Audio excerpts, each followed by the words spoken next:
Hello, I'm John Molesky, and this is Wilson Center Now, a production of the Woodrow Wilson International Center for Scholars.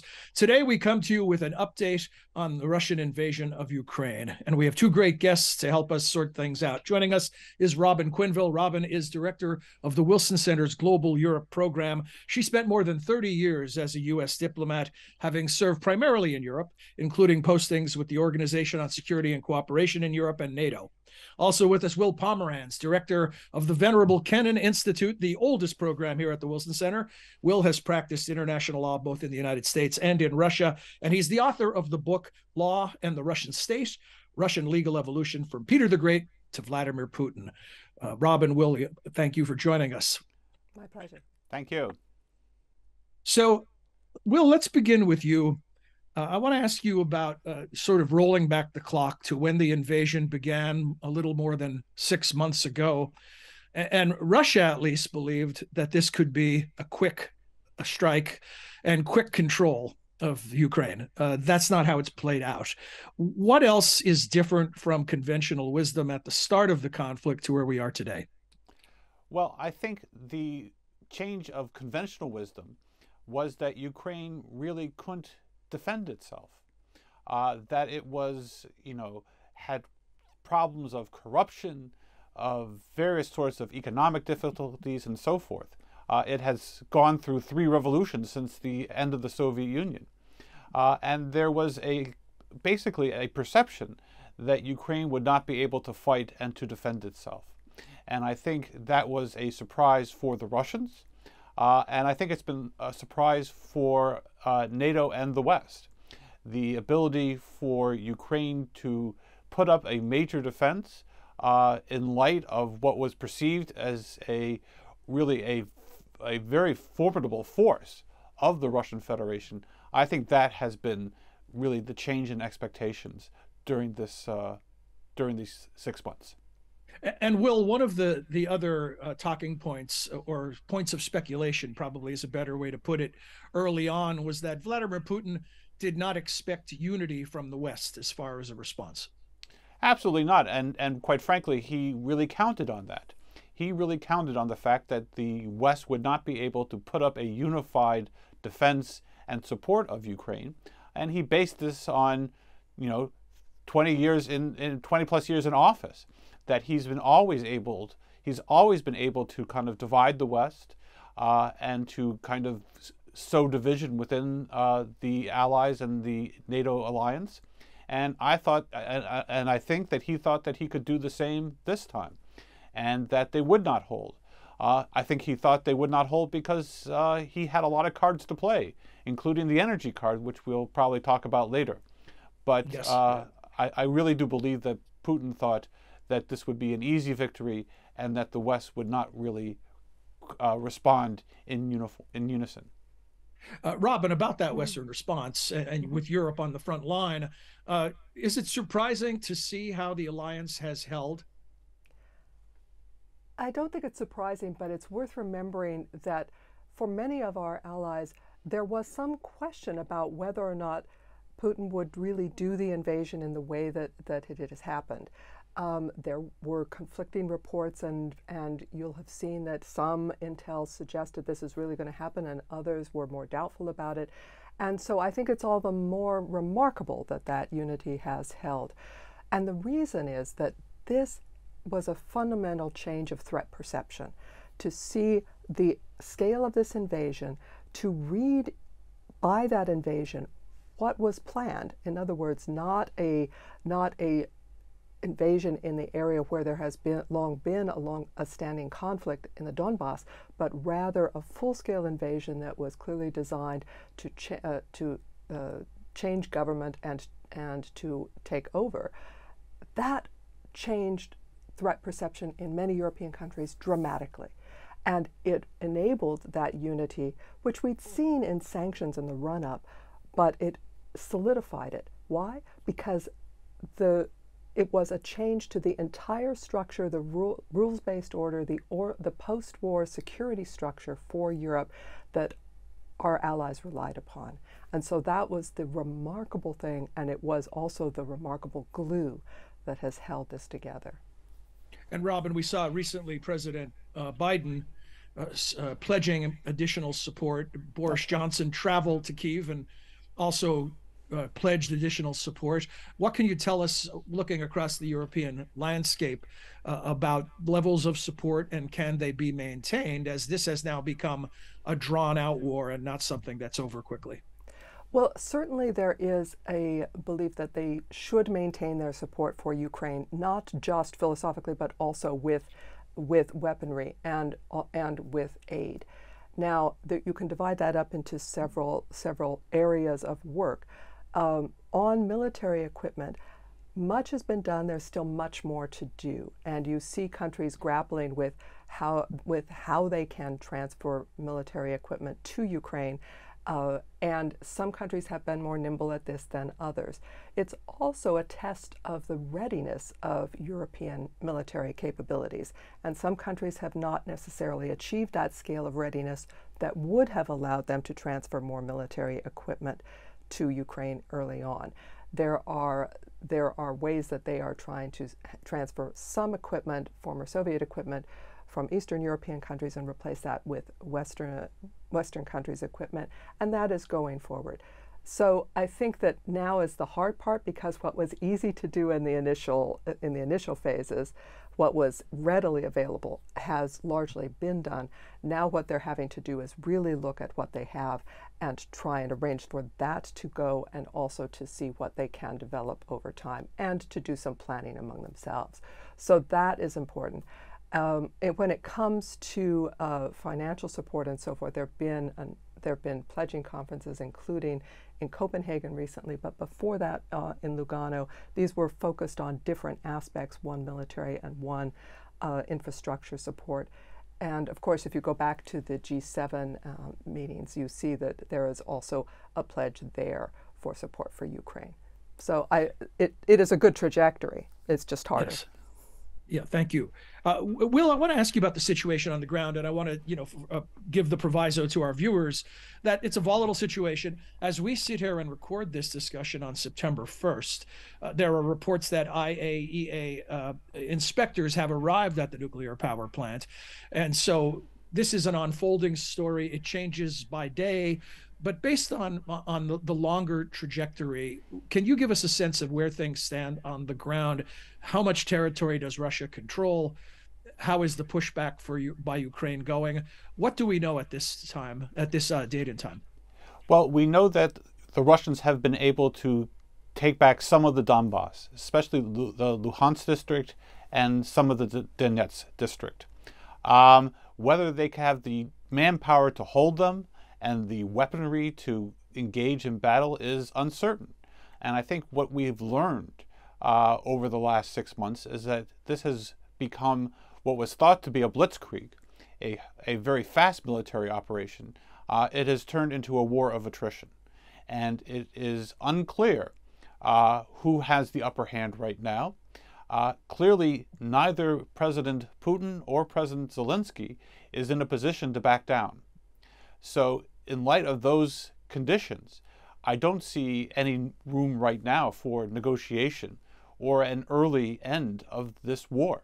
I think what Russia has done is that it has essentially weaponized a whole bunch of things that really could change the direction and the duration of the war. It has weaponized grain, and it has weaponized gas and oil. And finally, as you mentioned, it has weaponized the potential of attacking a nuclear power plant. And all those issues have very important ramifications both for Europe and for the United States. And that, as I think, is what we are basically trying to find out, how these types of actions will affect global trade, global energy, etc., and who backs down, or if someone backs down. This is kind of the million-dollar question, and we don't have an answer right now.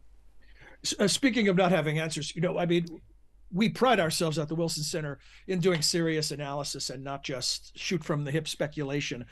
But I'm sure you're keeping tabs on all of these rumors and stories about Russian troops and dissension and low morale and all types of things that are going on. What can you tell us with some certainty about the status of Russia's military? And also, do you have any insight into either growing or waning support for the war among the Russian populace? Well, we really don't have accurate polls in Russia. So that even though the polls suggest that Russians are in favor of the war and are backing Putin, it's really hard to say because there aren't any sort of independent polling agencies left in Russia that could confirm that. I think that the morale of the troops, quite frankly, though, is very low, and we have been able to gauge that. They were not prepared for battle.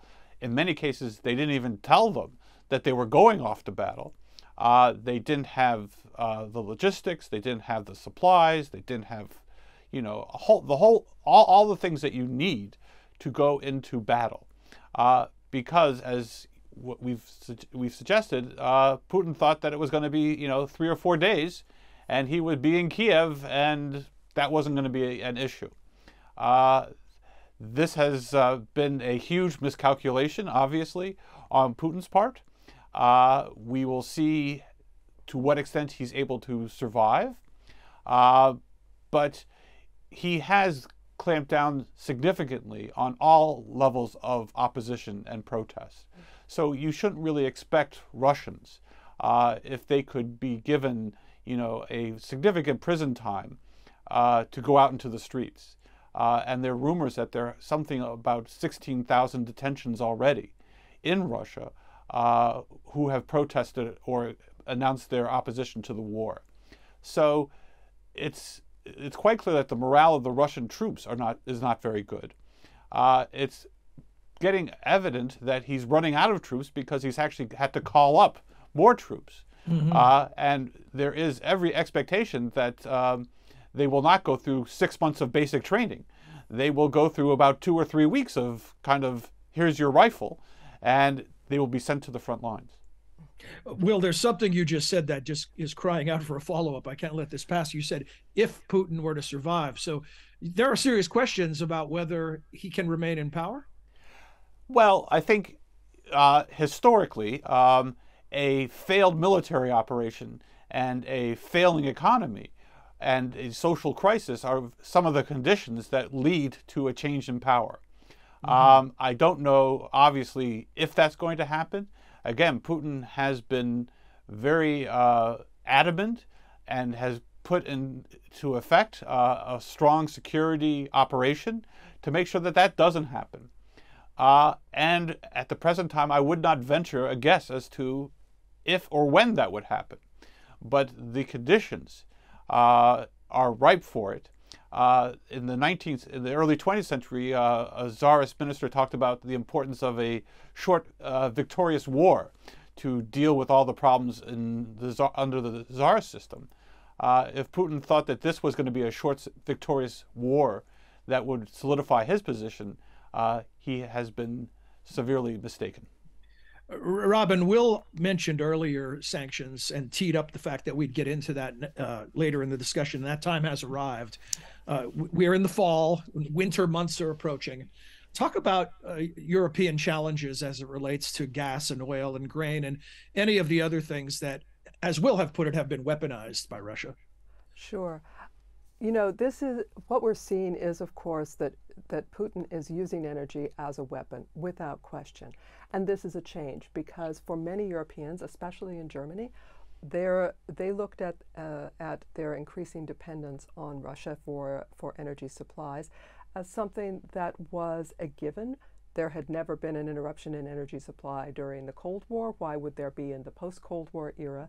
And even with changes in Putin's behavior, they continue to believe that that would somehow be roped off as an area for continued cooperation and continued sales. Putin has decided this is his weapon, and you see him even today turning off supplies of gas through the Nord Stream 1 pipeline. Germany turned off the start of Nord Stream 2, in which it had invested heavily and never allowed gas to flow through that because of what Putin is doing in Ukraine. Now, Putin is saying, right, watch out, we control all of this and we can turn off the supply, which has led the Europeans not to cave to him, but rather to look for other sources of supply. So Germany will build floating regasification units. It's looking for LNG. It was just in the chancellor was just in Canada, along with the looking for again possible energy connections there, and they've looked elsewhere as well. So you see countries in Europe all the way across looking, depending on what their domestic energy mix is, looking for alternative sources rather than caving to this energy blackmail.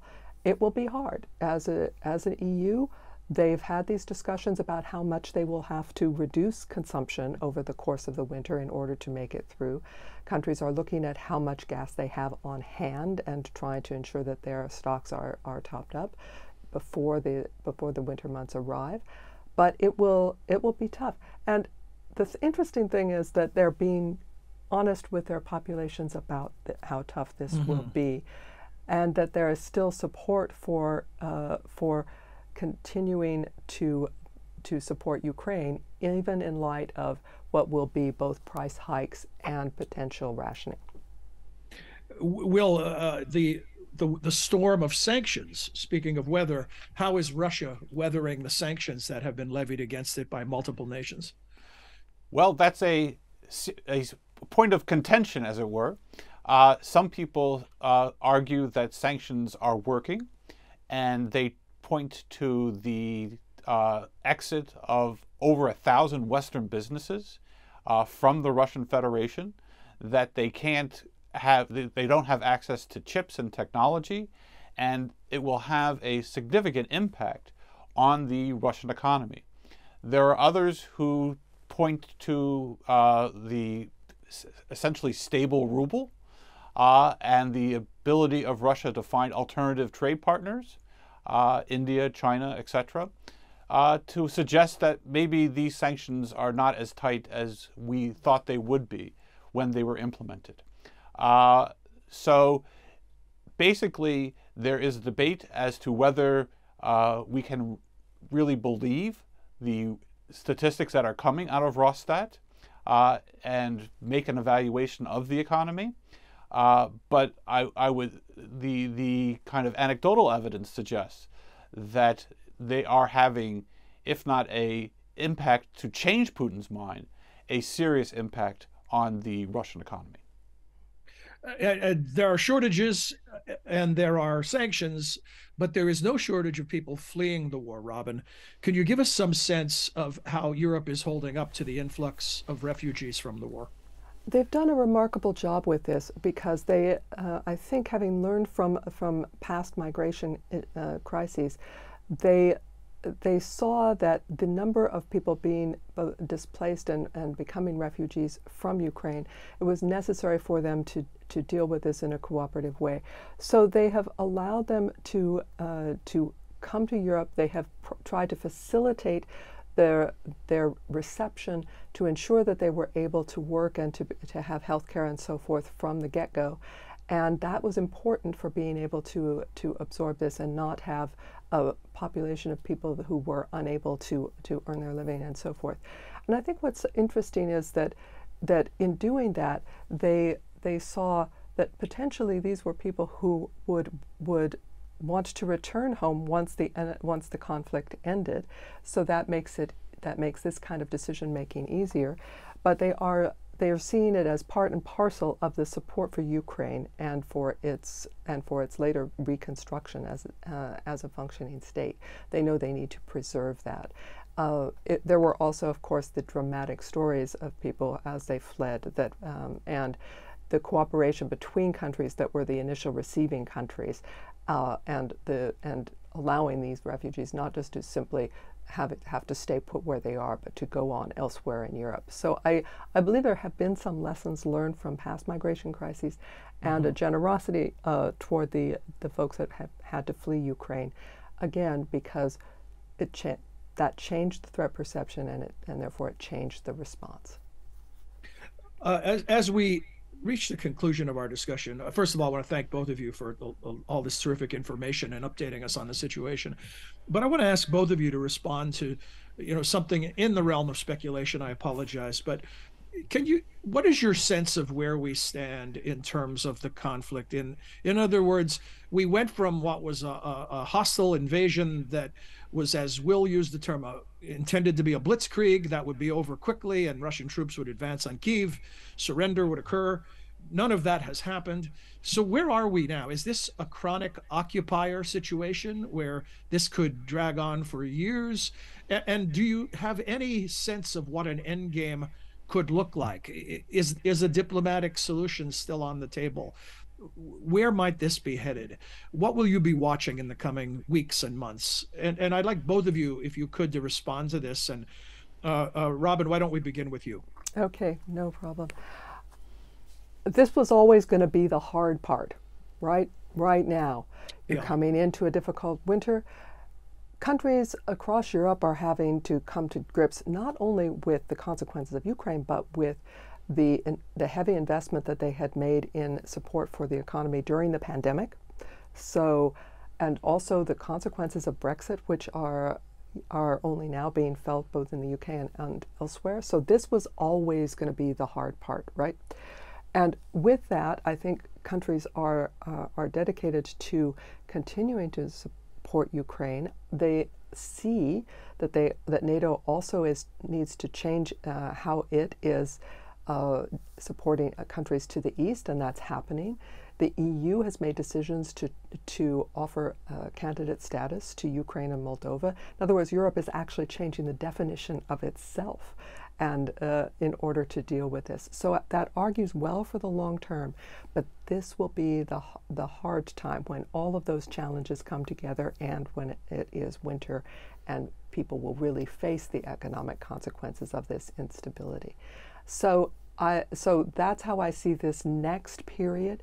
But so far, I don't see, even though there are some calls now here and there to say really a negotiated solution must happen, for the most part, people recognize this is a fight that is about Europe's future. Ukraine happens to be fighting that fight about Europe's future, and they need to look ahead to how they want to have Europe be both defined and how Europe moves forward in this era. And so that is why the support for Ukraine has been strong, and I think will remain strong.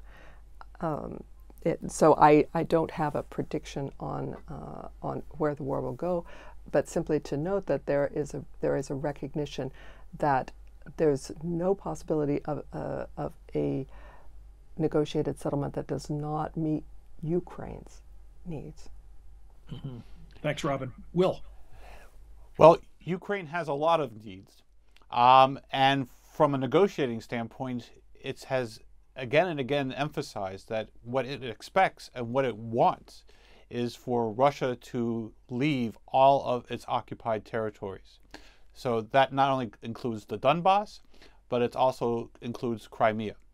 Whether the Ukrainian army has the ability to force that, to make that a reality, is up in the air right now. And like Robin, I'm not going to make any predictions as to what is going to be the final military outcome. It is a war of attrition, and I think if we have any historical parallels, we can turn to World War I or the American Civil War, which were also wars of attrition that lasted years but ended very quickly. And so maybe that will be the fate of this battle. The other thing I would say is that from a Russian standpoint, it's not a war for a frozen conflict. This is a war of annexation, and they have said as much, and they want to annex Luhansk, Donetsk, Kherson, and maybe other cities as well. And if indeed this is a war of annexation, Russia and all Russian leaders will strive not to give up territory. So if indeed we're thinking about at some point a negotiation, if indeed Russia annexes these territories, and Putin has said this on several occasions, if they annex these territories, I don't see a lot of room for negotiation. Well, thank you for that sober analysis. Thanks to both of you for providing insights. And I should tell our viewers, if you'd like to learn more from the Kennan Institute or the Global Europe Program, you can find much more in-depth analysis on these and other issues at wilsoncenter.org under these two programs, led ably by Will Pomeranz and Robin Quinville. Thank you for joining us today, Will and Robin. Thanks, John. Thanks, John.